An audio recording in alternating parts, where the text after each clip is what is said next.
We're live.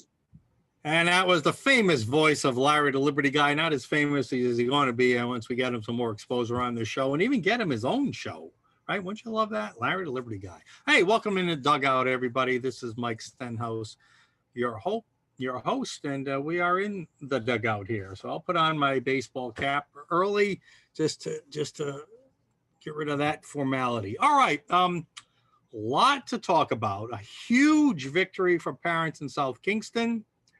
And an update on Nicole Solis, the hero mom who stood up to the school committee, stood up to the system, and they threatened to sue her. And as you know, she went on to obtain national media stardom, but her records requests are still, have not yet been met. And wait till you see what they tried to pull on her, which I'll show you in a few minutes. In responding to her records request.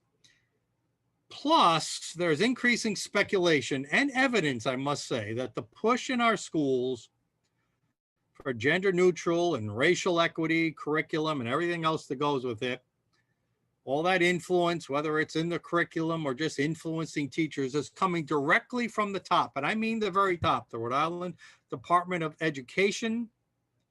And it looks like from the Commissioner of Education, Angelica Infante Green.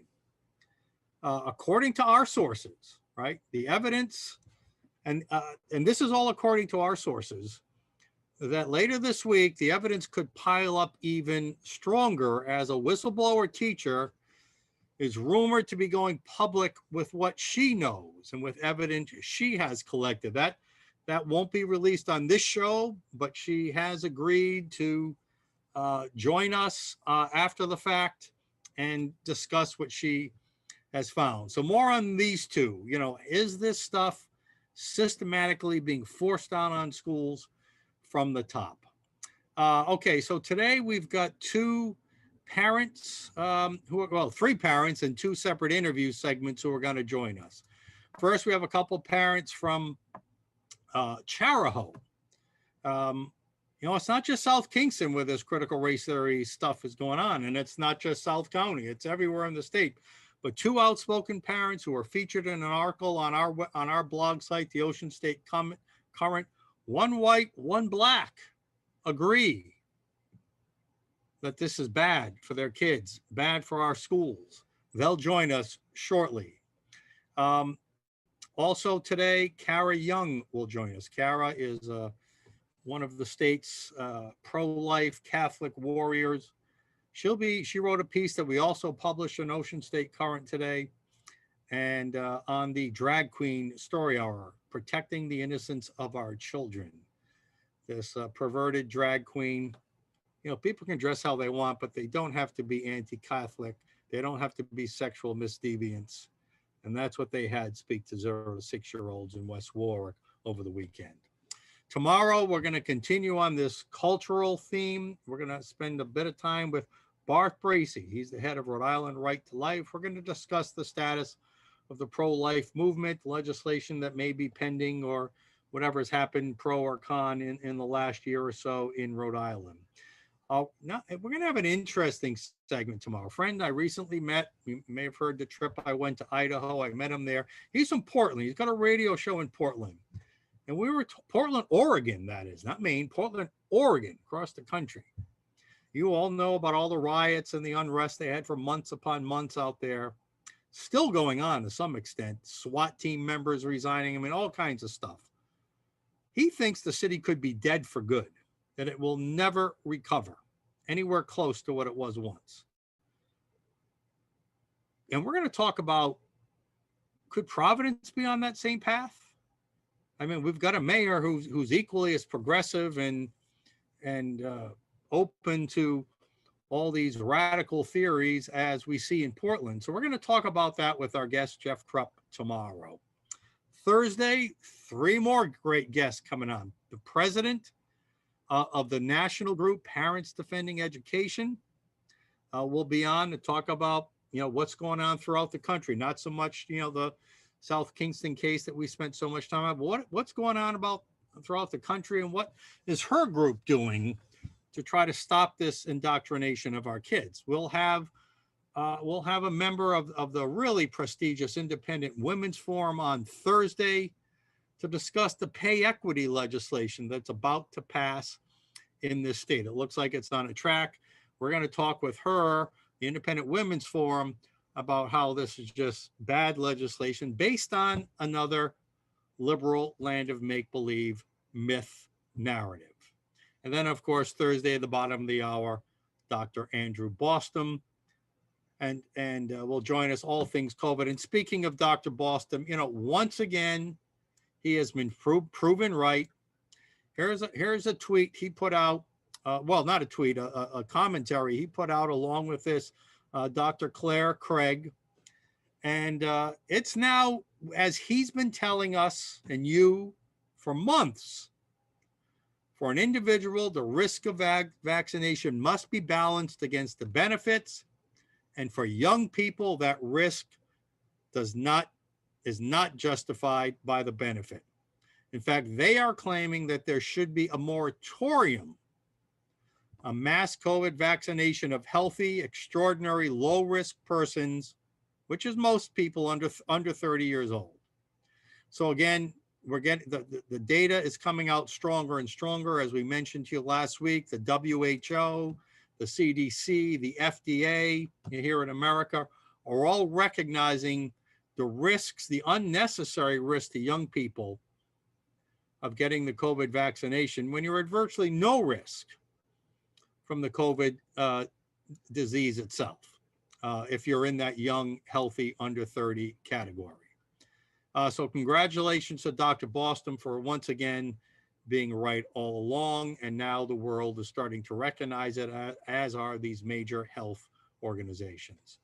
All right, back to the racial equity, social justice agenda. I mean, I'm sure you all saw this over the weekend at the Olympic trials in Portland. Speaking of, well, actually it was in Eugene, Oregon. But here are the three women who will represent America, and I think it was the hammer throw. That's the ball at the end of the chain. And here you see in the middle the gold, the winner, second place. Third place woman decided to turn her back on the flag during the national anthem. She would later put on a activist athlete t-shirt over her head, just draping it over her head. She's a known activist. She's pulled stunts like this before. It's caused quite a controversy, out there in the sports world and in the cultural world as well. She says, in fact, I'm blanking out on her name. Berry was her last name. That she says the anthem doesn't speak for me. It never has. She says she has a bigger purpose and mission for competing. It's not about the competition. It's about raising awareness about what she believes is systematic racism. All right, look, we've seen this before. John Carlos in the 1968 Olympics with the black glove on the podium. This is nothing new. I don't know why everybody in the country is so upset. I mean, yes, it's an insult. Yes, it's her right.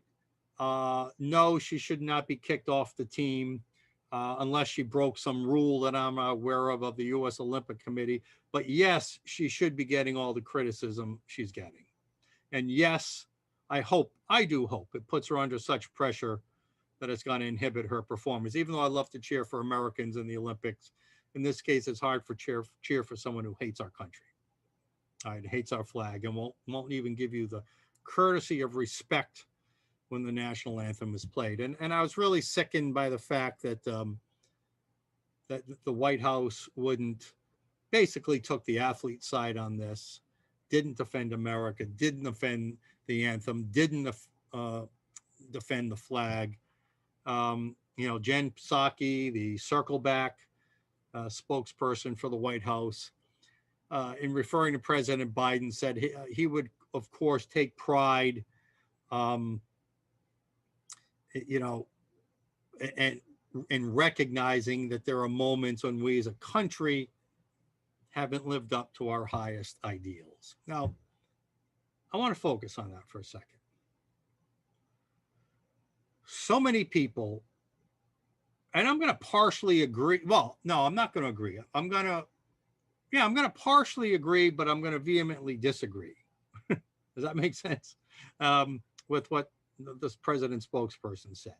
So much of this criticism about our country is that our ideals, our foundations are based in racism. You know, the original sin of this country was slavery and racism, and that everything built in this country, therefore, is built upon that original sin and therefore is stained by that original sin. It says, well, we as a country haven't lived up to our highest ideals.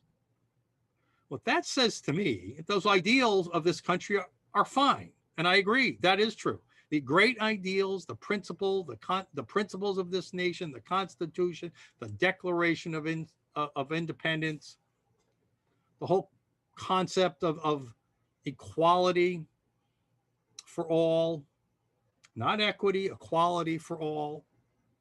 And yes, it's true, we haven't lived up to those ideals all the time. But the left wants you to think that the original ideals of this country are stained, are corrupt, and must be torn down. They are not. So even I'm sure she didn't even realize what she was saying. But Jen Psaki, the White House spokeswoman, basically admitted that the ideals of this country are fine, are noble. And I agree. That's not what she meant, but I agree with the words. So they kind of contradict themselves there. Of course, imperfect human beings do not perfectly live up to those ideals all the time, and we certainly have not. But that is not a reflection on the ideals themselves. That's what the real activists on the left are attacking, those foundational ideals of our country. I think they are beyond reproach. I think they are the noblest, freest, most prosperous, allowing set of ideals ever devised by man. And I am damn proud of them. And it really angers me to see people, when they're representing our country, not even be able to recognize that part of it. So anyway, that's another debate for another time. All right, we talked about a huge victory for parents in South Kingston. And here's one of the headlines from, I think, from NBC 10 News. So last week we told you how the chairwoman who chaired the committee, the school committee in South Kingston, that threatened to sue Nicole Solis, the mom who put in a lot of public records requests. Well, now the superintendent has resigned. Now, she didn't resign over that issue. She resigned largely over a related issue where she just felt like the school district was her political playground, and she released the names of thousands of South Kingston students to the unions so that they could use it in a political mailer, a mailer to children who can't even vote. Think about that. Well, there was a lot after a public show of confidence, of course, by the woke school committee. Of course, they're always woke to anything, everything but people who are on their own team. Somebody on their own team, their own tribe, I should say, does something wrong. Oh, we just stick our heads in the ground on that, as was the case with this superintendent. But the public pressure, combined with this critical race theory stuff that was happening in the school district, combined with this near criminal, I'm not a lawyer, so I can't tell you it was criminal or not, but this near criminal, certainly this invasive invasion of privacy of students and families in the South Kingston School District, when she gave all those names and addresses to a union for a political mailer a few months ago, certainly the pressure from that got to her, and she has resigned. So parents, listen, parents are fighting back, and parents are winning. And we got to keep it up. Keep the pressure on. We have them on the run. They're making mistakes. We're forcing resignations. Parents are taking over school boards you've seen in other parts of the country. It needs to happen here too. If not this year, it needs to happen next year in elections.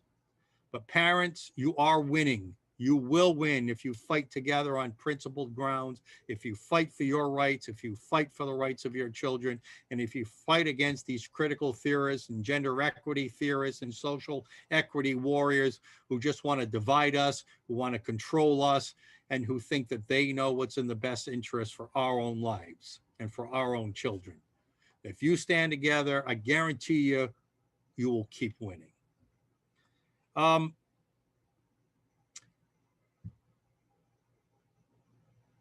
It's the rage everywhere, you know, whether you're for critical race theory or whether you're against it. There's not much else politically that's dominating the scene like this. And yet the left and the establishment media want you to believe that these parents, some of whom you're going to meet in just a few minutes on this show, and that all of us who are raising alarm bells about this divisive critical race theory, especially when it's infused and inveigled, as you'll hear one parent, I think, say, I hope she says it again today, into our school system, that it's just a distraction, that we're just making it up, just to distract from other issues. This isn't real. Oh, come on. I mean, this is all we've heard about. It hasn't gone by the name critical race theory for the last number of years, but it's been out there. I mean, it's been out there for years and years and years, and we all know it. You know, this walking on eggshells every time we mention a certain topic or not. You know, they're just saying it's a made up right-wing smear, a narrative created, you know, so parents have something to complain about to avoid from big problems of the day. They're saying that our objections to critical race theory is just an attempt to squash and to quelch the teaching of the dark side of American history. That we don't want people to know about the era of slavery. Of course we do. We want to learn from those mistakes, and that we don't want to properly teach Black history and the black contributions in our great American society. Of course we do. If we've been under teaching the role of prominent Blacks in our history, then we should remedy that. But we can remedy that without damning and discriminating against a whole nother class of people. In this case, you know, the white privilege, white supremacy crazies who think that they can just refer to all of us as such, you know, automatically and apply stereotypical attributes to us. You know, it's just amazing how this theory can be infused into so many aspects of our social, governmental, even religious institutions, yet they want to tell us it's all made up, that we're the ones making it up, when they've been making an effort to infuse this for decades. They say it's about history, the proper teaching of history, the corrupting, discriminatory, supremacist role of whites versus the oppressed, downplayed role of African Americans or other minorities in our history. This is not about history. Critical race theory, gender equity theory, the over-sexualization of our kids, as you'll hear from our second guest today, is all part of an activist political campaign. It is not history. It's pure politics, Marxist politics. We proved that to you. We showed that to you in recent shows, how critical race theory is just an extension of critical theory. And critical theory is a real thing. It was a Marxist theory put forth, you know, back in the early 20th century. They say that we're the ones who are imagining all this. But they have this fake, false worldview and narrative that are not supported by the historical facts. It's just not supported by it. They can tell you all they want. You ask them, give me the examples. Give me the examples. And they can't. I'm talking about currently. Where is the systematic racism right now in our society? They can't tell you. They just create this trope, this talking point, and people believe it. They believe the solution is to peel away at the very institutions, the very principles that form this nation, that built this nation into the greatest force for freedom and prosperity the world has ever seen. But they want to peel it away, all those principles, all those institutions, layer by layer, so that we are left bare and naked in their vision of a centralized command and control government with social equity outcomes the same for everybody. So that form of government, that totalitarian, centralized control kind of socialist government can be implemented. That's what they want, but they need to tear down our society first and our institutions, and they're trying like hell. And as I mentioned earlier,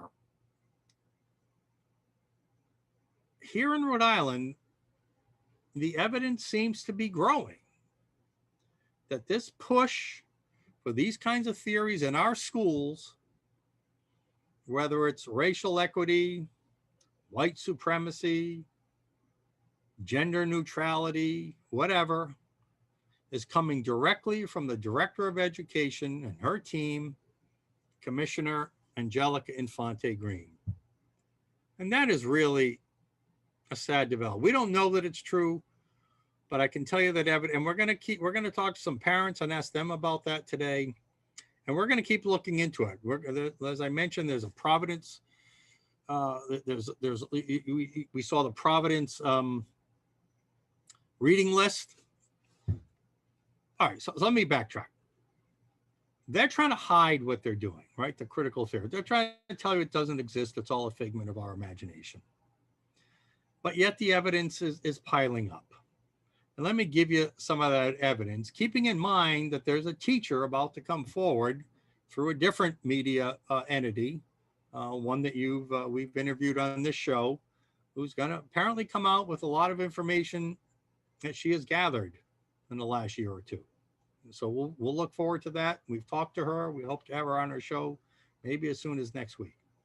But they're trying to hide what they're doing. That's the only way they can do it, because they know that this isn't going to be popular among parents, among the general public, but they try to inculcate this stuff into our kids and get these agendas driven under the radar without parents knowing. Why do you think all this fight for APRA requests and everything? So they lie about their plans or what they're trying to do. But here's what we do know right now, okay? This is the evidence that is pointing right now to the director or the commissioner of education's office, all right?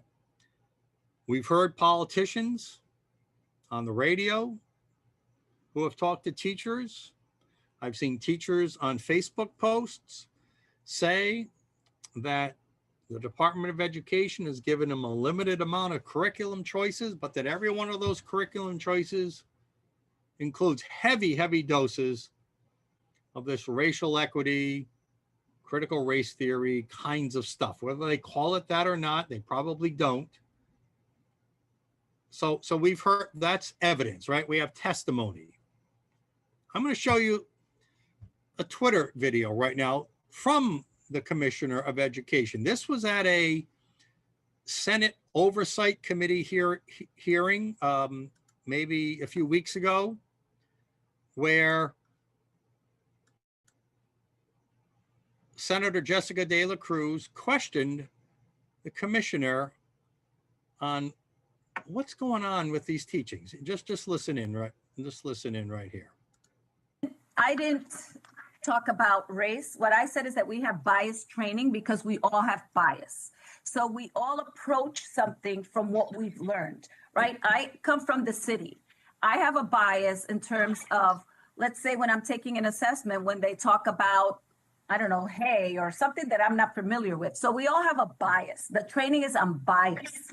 That's so she's admitting here. This is the Commissioner of Education, Angelica Infante Green, speaking via Zoom at a Senate Oversight hearing, questioned by Senator Jessica De La Cruz, who you'll see in a minute. And she admits that we're trying to overcome bias. Now, is that really that much different from trying to overcome white supremacy or something like that? Is that really that much different? Isn't that what white supremacy is all about? That all whites supposedly have this internal innate bias that they may not even realize they have themselves. So she's just using different words to talk about the same thing. Let's continue with her comments. That's what we're doing it on, and how we see the world and how we talk about what happens in the classroom. So it's not about focus just on race, it's a focus on bias, which we all have, regardless of age, regardless of color, regardless of where we were raised, we all have a sense of bias. It seems very broad, and almost anything could be biased. Like you mentioned, hey, but I don't understand how that correlates to the classroom. But if we're saying, go ahead. No, so for example, if you say to me, Johnny collected 3 bales of hay. If I'm from the city, I don't know what bales of hay are, right? So I think that if you're going to teach a book like that, you have to give a lot of prior context. So you have to teach the kids about a farm, what the hay is used for. So you can't make assumptions, right? So bias is about making assumptions. So we can't make assumptions. I think we have to all lay it out there. So it seems like they are making assumptions. They're making assumptions that all whites have this innate bias. Isn't that what you heard her say if you try to read between the lines? So there's another piece of evidence. We know that the Commissioner of Education has this mindset. To me, it's the same mindset as the white supremacist mindset. We also know there was a 2019 law that was passed that gave the Commissioner of Education unprecedented power in developing the curriculum for all 39 school districts in the state. Now, there's a clause in that law that says that the process must not be designed to promote, I'm paraphrasing here, any kind of racial stereotype. So we're gonna look legally into that to see if there's any violation of this law. There's a lot of legal wordplay, some of the early feedback we've gotten. But anyway, there is a law that did give her these powers. So she's got the powers. She's got the bias. We just heard her say it herself. And we've heard from teachers that this bias is being seen in the forced curriculum that's being handed down to districts to make a choice. We also saw it in the summer reading list that we talked about with Larry the Liberty Guy last week. Those books that were on the Providence school district reading list. Now remember, Providence is not its own school district. It's being run by the state. It's being run by the Department of Education. It's being run by Angelica Infante Green. And there are all these books that appear to do nothing but promote this anti-white supremacist, racial discrimination theory that's out there. So there's another piece of evidence. And the final piece of evidence is, which we're not going to spend much time on today, it's a big topic that we're looking into on its own. There's a book called Stamped that is on the Providence reading list. Larry the Liberty Guy talked about it last week when he did his investigative piece on that. But it's also being promoted statewide among colleges, among schools, among public libraries, among social groups. It won the Rhode Island Teenager Book of the Year Award. And it's all coming from a national group through our Department of Education into all fabrics of our life. This book called Stamped. Even my friend Ray Rickman, who many of you know, one of the great guy, but a true race relations guy that doesn't agree with us, but a good guy. Even he said this book was not suited for children, and certainly should not be the basis of any educational teachings on race and race history in this country. So there's a lot of evidence out there right now. I'm going to get into it just a minute. You got to see what they sent back to Nicole Solis on her APRA request. I'll get to that, but one more issue here.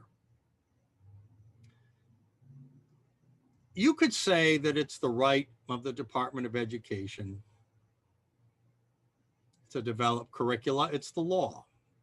You could say it's the right of a school committee to put in whatever curriculum it wants, but it's also the right of parents to object as fervently as they want and to create as much public pressure to change things as they want.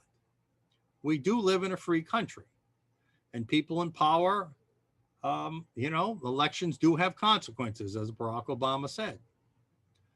But the question here I want to bring up, just a thought, we're not going to spend much time on it. Does that mean that every parent has to be forced to have their children subjected to curriculums that they don't believe in or believe so strongly against? Doesn't this create even a greater argument for empowering parents with the educational freedom or school choice to send their kids to a different school system with taxpayer funding, whether that's a private school, whether that's a public school, whether that's homeschooling, whether that's a parochial school or any other kind of religious school? Doesn't this argue that if we're going to have such radical and extreme curriculums in certain school systems, that we should not mandate that unless you have the financial power on your own, which most families in this state don't, to afford private school tuition, that we should not be forcing parents to send their kids to their school system? If those school systems want to have that kind of curriculum, then they should pay the price by seeing reduced enrollment and reduced funding, therefore, for their school systems if parents decide to go somewhere else. That's the way a free society works. You can't stop bad decisions from being made. You can't stop bad policies from being made, but there should be consequences to such actions. But right now, the consequences, other than some public pressure, are not strong enough. If parents had the choice to send their kids to schools that put forth curriculums that they approved of, I assure you, this critical race crap wouldn't be in so many school districts, because parents would be fleeing there like bats out of hell. No doubt in my mind. So this only strengthens the case for me on why we need school choice in this state. All right, South Kingston. This is so funny, it's sad. Take a look at this. Can you guess what that is? Can you guess what that is?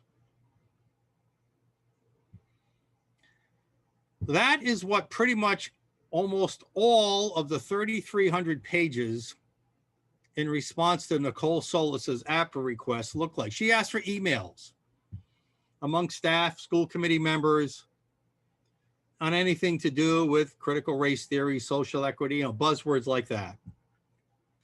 And they sent her back a document, and let me share another screen with you. 3,300 pages. I'm just going to scroll. You can see up here, 3,300 pages, where virtually everything is redacted. The only stuff that isn't redacted on some of the pages is some of that spam, all those question marks and exclamation points that we often see at the end of a. This is absolutely useless. And they charged her money for this. In almost every one, they don't even include the date. Again, this one is all junk. It's gobbledygook junk. So we scroll down a little further. Oh, here's something. Actually, this one had something. But again, here we go again, just redacted, 100% redacted material. 3,300 pages of this. Folks, they figured out how to get around these APRA laws. Either they're going to charge you a ridiculous amount of money, or they're just not going to give you the information and claim that the law says that certain types of information are exempt, that they'll take the loosest interpretation of state law, say, sorry, we can't give you that over privacy concerns, or that's protected information for this reason, or that's privileged information for that reason. All they have to do is include something personal about somebody, and they're saying, well, the whole email, therefore I can't give you. Just block out the personal information then, right? Just block out, but give us the meat of the email. So this is really turning into a joke. I'm sure that Nicole Solis is speaking with attorneys about this. We're going to try to bring on an attorney in the coming weeks to talk about this. But folks, this is what it's come to. I told you they're trying to hide it. You don't think those redacted emails prove to you that they're trying to hide what's really going on, even when compelled by law to divulge what's going on? They refuse. If it wasn't so bad, they wouldn't be trying to hide it. All right, a couple funnies. You know, I like my funnies. You said we're going to learn division today. Teacher says we are. It's called critical race theory. Very good. It is divisive, as we've said, and as we will keep saying. Here's another one, basic teacher. Sure, you can ask questions as long as they come from the approved questions list. Sure, you can investigate as long as you investigate only from approved sources. No, we're not trying to stifle your thought as long as you come to the conclusion that we want you to come to. This is what it's come to, folks, in our schools. This is what parents are about. And here's my last commentary for today. I want you to look at this. Again, if it's all made up, okay, if it's all made up, then why this? This is a tweet from a New England base camp. Now, base camp is a tool you use to, people can log on and post and share information when they're working on the project. So this group, this New England group who's promoting critical, thanks South Kingston for implementing CRT, critical race theory practices. We appreciate you, South Kingston. There it is, right there. It's right there. I'm going to show you another thank you from that same group. I mean, this is childish. We can't say enough things about the teachers or Woonsocket. They're the most responsive, engaged, and thoughtful participants. This is childish. This is the kind of card you send to a 3-year-old, not to grown professional teachers. This is the mentality that's driving our schools. And I'll show you one more depiction of what that looks like. And here it is. It's, you know, how many times have we said what being woke is like? Just like that cartoon which said, you know, you can look at you can ask any question you want as long as it's from an approved source, and vice versa. If you're a student, you're being taught the woke agenda, you have your blinders on, and you're only allowed to see and repeat what your woke masters tell you to see or hear, or to think, and nothing else. This is the fight of our lives. They're trying to upend our entire culture, everything about our culture, and they wonder why people object.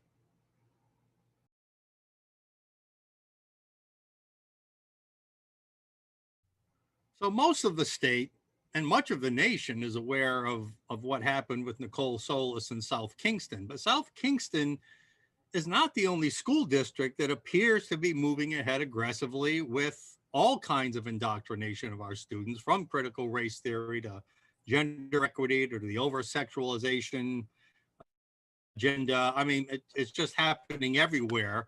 So today joining us, we have two parents from the Chariho School District. So I'd like to welcome to our show Polly Hopkins and Robert Foster. Polly, Rob, welcome to In the Dugout. Thank you for having us. Thanks for having us. Now I'm going to give you a pass this time because, you know, normally we need you to wear a hat when you're in the dugout with me, a baseball cap. But next time you'll promise to wear one, right? today it's just too hot. I'd be covered in sweat by the time we were done. That's what I mean. So I'm as the host, I have to do the sweat. So anyway, all right. So there was an article that was written, a very good article by Kelly Sullivan on oceanstatecurrent.com. And if you scroll down a little bit, here it is: critical race theory in Chariho public schools. Polly, let's start with you. You don't have to recap the whole article, but just what is happening? It seems like Chariho is publicly and openly moving forward and aggressively with this critical race theory stuff.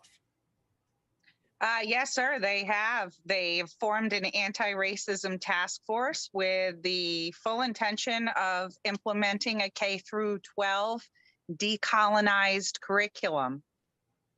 They appear to not have anything to show the parents. They stated that statement over a year ago and have spent the whole time in between that coming up with data to support what they initially said they were going to do.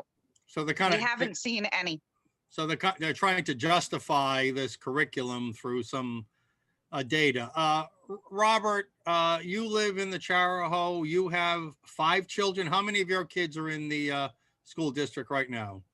I don't have any in that school district, but being I am an alum from Chariho, this is very eye-opening to see what's happening to my high school. Okay, good. So you've been outspoken as an alum. And Polly, you do have kids in the school district, correct? Yes, I do. I have 3 young boys. All right. So, Robert, you've been successful. Shut up and grind just quickly. That's a motivational workout kind of business you run. It's more personal development. It's about overcoming obstacles, defying the odds, that kind of stuff.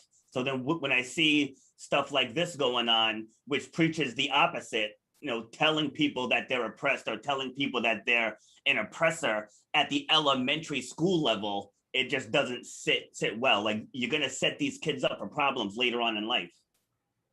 Well, you appear to have overcome whatever lack of white privilege you might have had. I don't know. Let's go to either of you. Has the other side pointed to any specific examples of systematic racism or even ad hoc racism in Chariho? I haven't gotten any information, any data, any solid anything from Chariho. The best person I spoke to was the chief of police in Richmond, and that's the town that Chariho is located in. And he has bragged that they had 0 racial incidents in the past couple of years. Robert, with your children in any school system, anywhere, I mean, if yes, have they experienced this kind of oppression and racism themselves? I'm just trying to get to understand what's happening with young people in our schools, whether this is a myth or whether there might be something to this. If you want my honest assessment, is that this is leftist indoctrination, because all of their talking points are supported by the left. So they're letting politics infiltrate the schools, trying to cultivate the next generation of voters. Like, that's what this has to do with, because I've had many people on my podcast, people of color, females, and no one has ever said that white supremacy or racism has kept them from achieving their goals. Not one. Polly, in the article, it cites that how on the school's website, there are numerous links to books and articles and other activities. Let me just read to our viewers some of the names of some of those. A guide on how to unlearn your racism is one. Seeing White, an introduction to white privilege and race.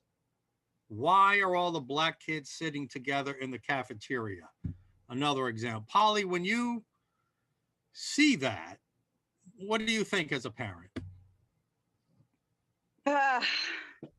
It makes me uncomfortable that they're connecting and putting all of this information on a site and soliciting it to my children without any of the parents knowing. If I wasn't a researcher, a digger, like a cynical thinker, or even a critical thinker, I wouldn't have found this stuff out. There's no emails, no alerts saying that they had any issues in the community. And all of a sudden, we have all of these websites that are attached to the Chariho homepage that go on to, tell kids from this is targeted from middle school age and up. They can do an implicit bias test or a privilege walk. I've read through some of these things, and they're designed to manipulate an outcome. Any intelligent person can read that. Right? Divide, right? Yeah. Yes, and divide.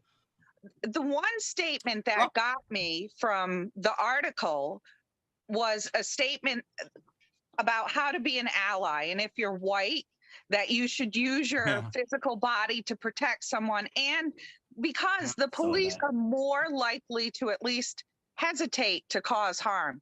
That is actually a false, misleading fact. Statistically, statistically, it's not true. Yeah, it's not statistically true. Not true. Robert, it's designed for emotions.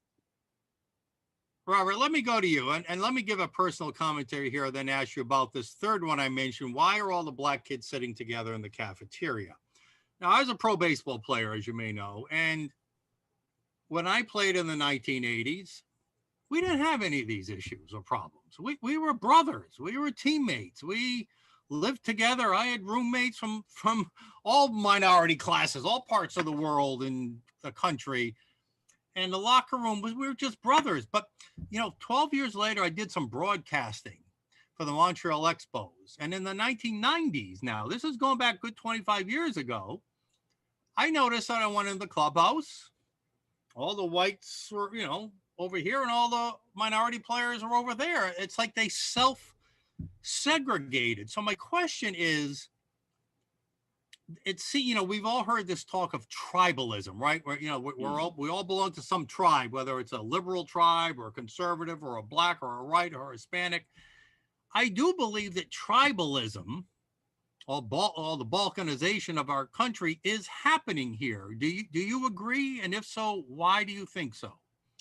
I just think it has to do with someone's comfort level, because there's a lot of different demographics in this country. So for me, being, half black, half Puerto Rican, but I was raised in a predominant white community. So if someone like me, if I go into the inner cities, like, I feel out of place because I wasn't raised in that environment. So people just assume, because of the color of your skin, you should be comfortable in that environment. Like, no, I'm not. I'm used to the woods and trees and animals and stuff. It's like I'm not used to that urban life.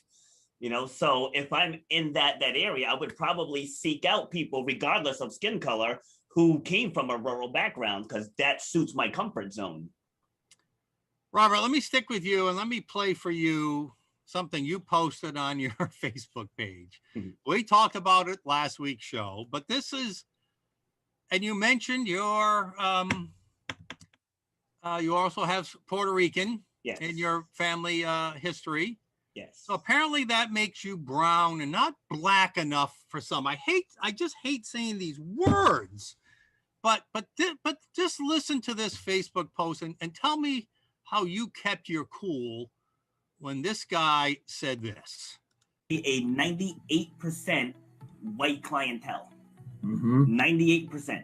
So if this world is so racist and so awful and white supremacy runs rampant, and I'm one of a handful of black trainers in this area, why are they coming to me? Yeah, but see, okay, so there's a couple of things. You want my opinion on it? Of course, that's why you're here. First of all, you're brown, you're not black, okay? Mm-hmm. If you were black, like from Nigeria, that might be an issue. I got you on that, but go ahead. Okay. If you were black, like from Nigeria? Yep, he said it. I mean, you kept your cool. What the heck were you thinking at that moment? Honestly, this answer is probably gonna surprise you, but it's just fact. That's actually said in the black community.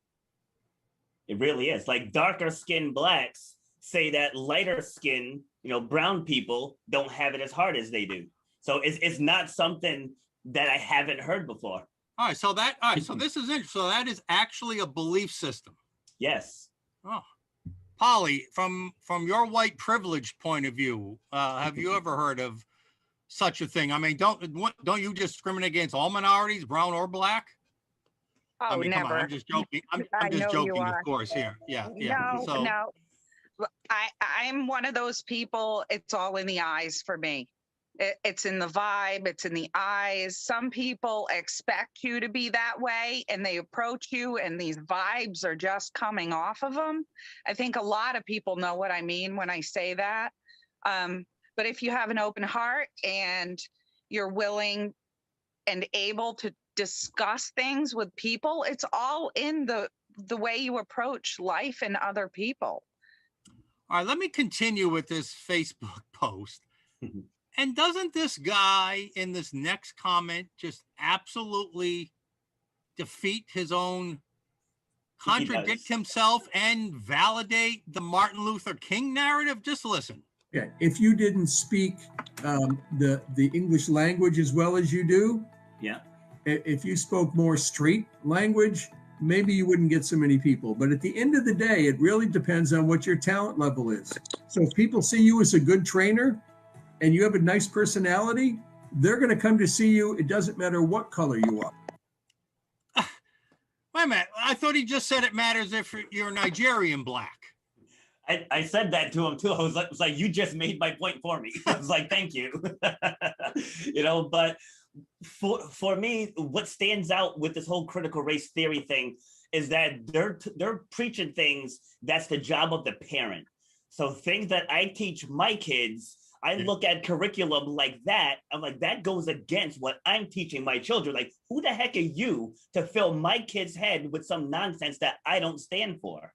Like that's not right. It's like, it's my job to teach them what their outlook on life is. What a great comment. And Polly, wouldn't that be true whether it's this gender equity nonsense or, transgender philosophies or this over-sexualization of our kids? I mean, wouldn't that be true? Isn't that really the domain of a parent? It may not be an express constitutional right, but really isn't that a parental right?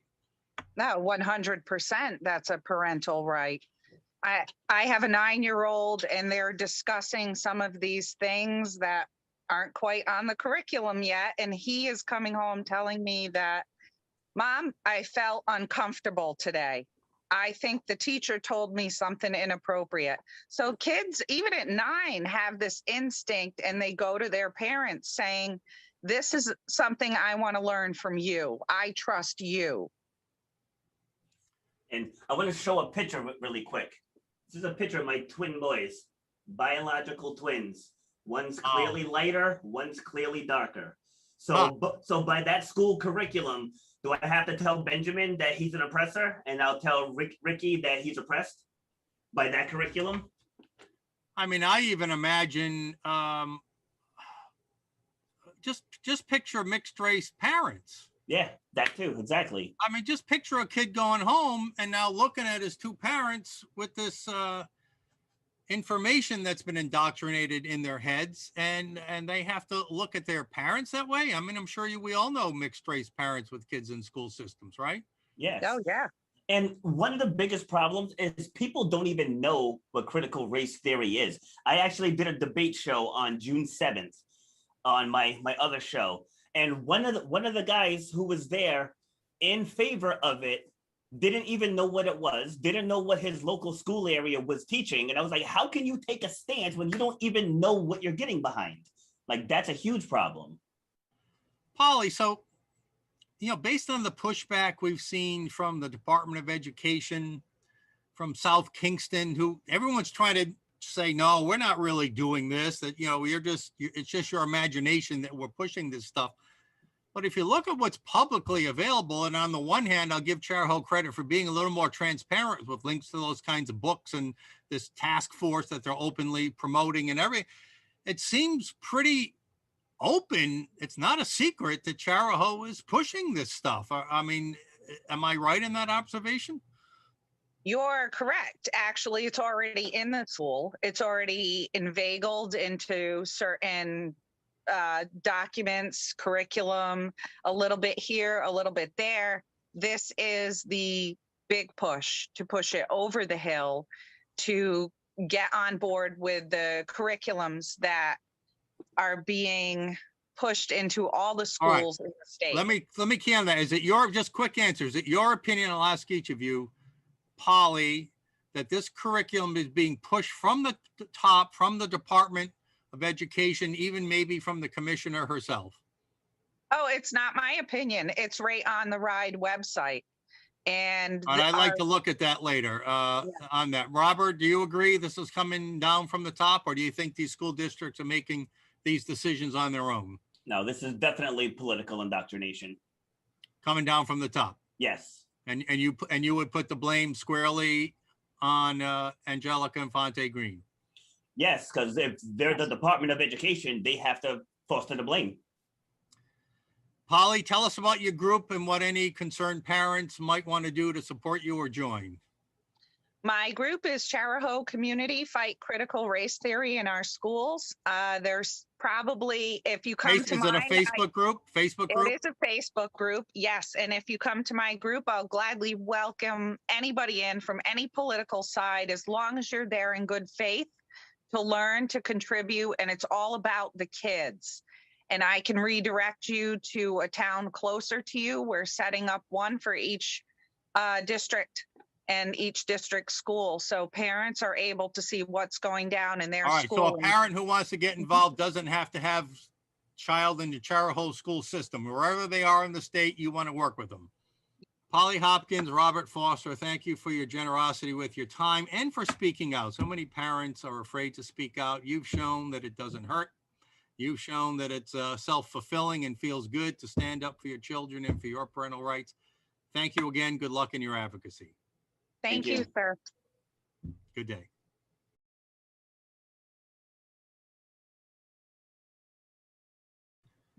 You know, we can talk about critical race theory as part of the indoctrination of our students, but it's not just related to race issues and history, white history, black history.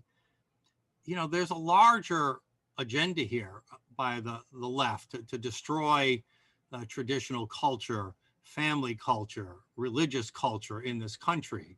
And we see manifestation of that in this state in the story we've covered a couple of times on this show. And that's, you may have remember the West Warwick Drag Queen Story Hour that took place last weekend. So joining us to discuss her piece in the Ocean State Current about that event is Kara Young. Kara, welcome to In the Dugout.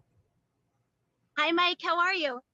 Kara, I should tell our viewers, is one of the state's great cultural pro-life warriors, speaks out. You and your former husband, we miss him and send our condolences on his passing last year. But you are still one of Rhode Island's great social conservative warriors, Catholic mom.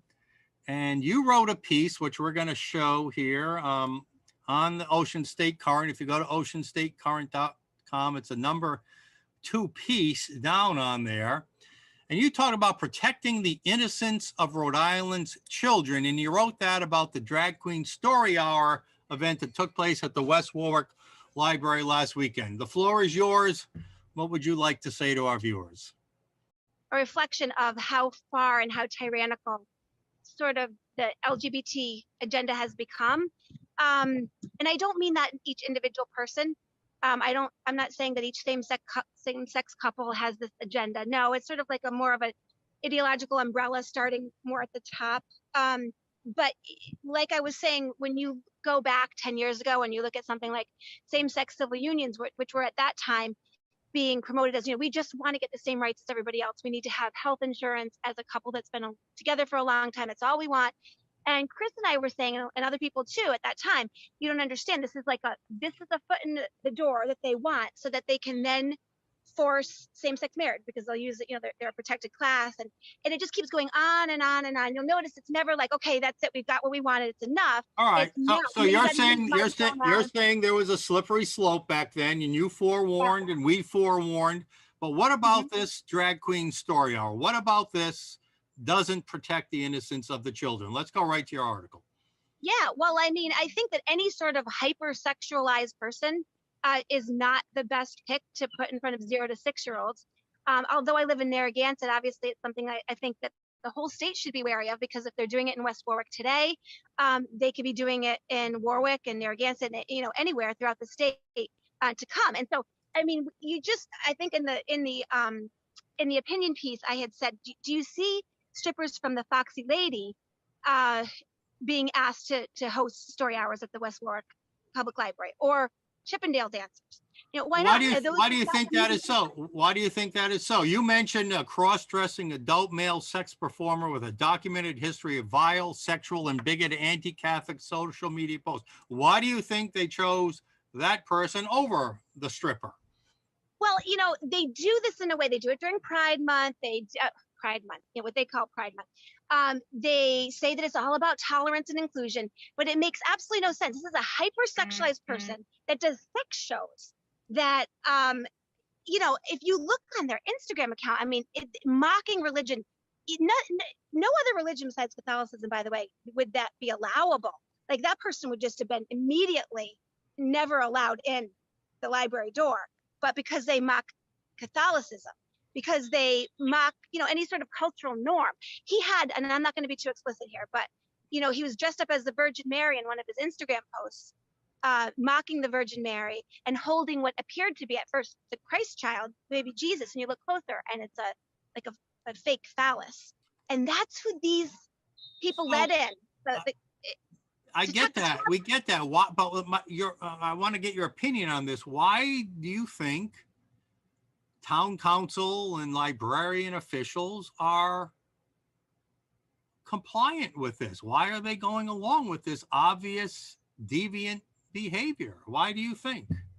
Well, I think that there are a lot more progressive people than we realize that sort of infiltrate, you know, different governmental bodies in order to get these types of agendas. I mean, there's probably some sort of I don't know this, but I would imagine there might be some sort of a overarching drag queen story hour like type of group that will target different areas. I don't know if this happened in this case. We can probably get in there. We've got someone there that we can get in, and then they set a precedent. You see, you know, that type of thing I think happening a lot with the ACLU. But you know, this goes back to my original point of the tyrannical nature of this type of ideological agenda with the LGBT. It's like, this is fine, and not only is it going to be legal, but you're going to accept it, and that's it. It's like they use things like the obtaining of same-sex marriage as a legal hammer with which to say, you know, you're going to comply with this, and you're going to use the right pronouns, and you're going to do all of this. You're going to bake my cake the way I want, you know, even if it's completely against. Yeah, they don't really give you much of a choice in that, do they? Not if you want to not be publicly humiliated. Yeah. Now, you organized a counter rally, if you would, at the event last Saturday. You called it the Rosary of Reparations Saturday, initially referred to as a Rosary Rally. And you were joined and helped organize by Father Nicholas Fleming of St. John and James Church. Tell us about your group. Tell us about Father Fleming and what kind of turnout you had on Saturday. Sure. So Father Fleming, Mike, is actually the one who organized the Rosary. I just sort of helped out in letting people know about it. We had a lot of people. I'd say maybe like 60, 70 people. There was a counter protest, if you will, with, you know, the other side dressed all in rainbow, and there were no altercations or anything. Everything was peaceful, although, you know, the other side had their friends, or I don't know, you know, people driving by. I don't know if they were their friends. I'll give them the benefit of the doubt. Driving by, giving us the finger, all that kind of stuff, which you have to expect in this type of thing. And, you know, I want to say this. It's like, we're all broken. None of us are like perfect. People have their own reasons for why they think that that's fine. But, you know, you just have to look at it from the standpoint of, is this the best thing that you should be showing children? I mean, that's an issue that all of us on this should be able to agree on. Because it's a hypersexualized person with hypersexualized posts and all of these things. they're anti-Catholic, so they're, you know, they're bigoted, and Well, they're also anti-parent. It seems like, you know, these elites in the school systems and the library systems believe that they should be raising our kids, not you, our parents, not certainly with not the guidance of the Catholic Church. So, you know, I mean, they say, as you write in the article, they're doing this also. Nobody is excluding. You know, it's an act of inclusion. But wouldn't you agree there's going to be a better way to talk about inclusion without putting out these grossly deviant characters out there? And I will say that openly, it is deviant. It is perverse. But I don't think we teach hate. But on our side, but I don't know. Balance for me. Here's the challenge for you right now. Balance for me. Nobody wants to hate another person. We can hate political agendas, right? How do you balance inclusion with this kind of perverse, deviant character we saw here? How would you balance those two? Well, I think, you know, you just generally, you don't, you just encourage kids to treat everybody with love and respect. And that's it. This kind of like forcing of, I hate to keep using this term, but really that's what it is. Forcing of the legitimization and the normalization of, you know. And on 0 to 6 year olds, right? 0 to 6 year olds, Kara. Yeah, exactly. I mean, come on, it's like total common sense. And it's just almost unbelievable that we'd even have to talk about it. I mean, you know, it's almost criminal. It really is it's criminal to take somebody. I don't disagree. I don't disagree. Yeah. All right. Kara Young, you wrote a great piece. Go to Ocean State Current, everybody. Read the full piece. Kara Young, we'd love to have you back on. I'm sure there's going to be plenty of other culturally deviant issues to talk about on this show. And we hope you'll come back and visit us soon. Thanks for your time today. Mike, thanks so much for having me.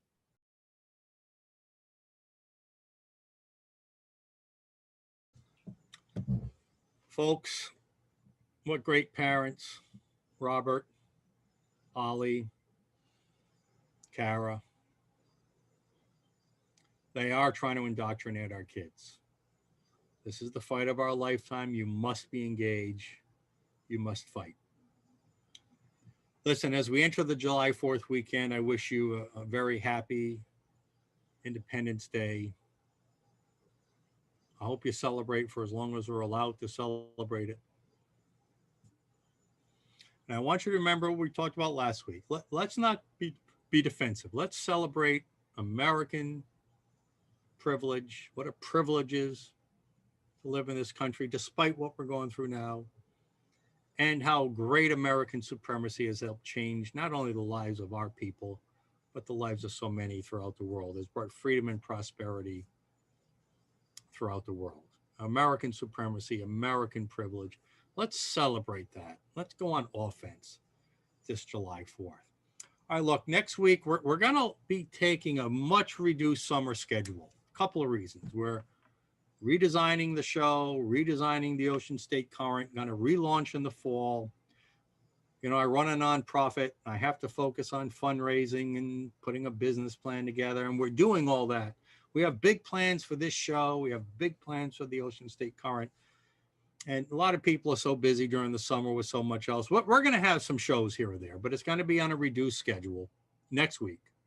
We'll talk more about that on Thursday, and we'll talk more about the upcoming July 4th holiday on Thursday. But I just want to start getting in the right mindset. You should be proud to be an American. I'm so proud to watch those, all but, you know, one or two of those Olympians who are going to go out there and represent this country. It's a great testament to America.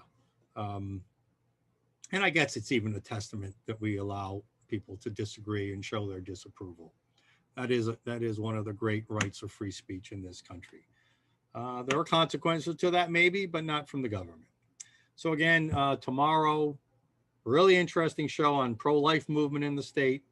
And will Providence start suffering a slow death like we're seeing in the city of Portland, Oregon? That coming up tomorrow for In the Dugout. Mike Stenhouse. See you next game.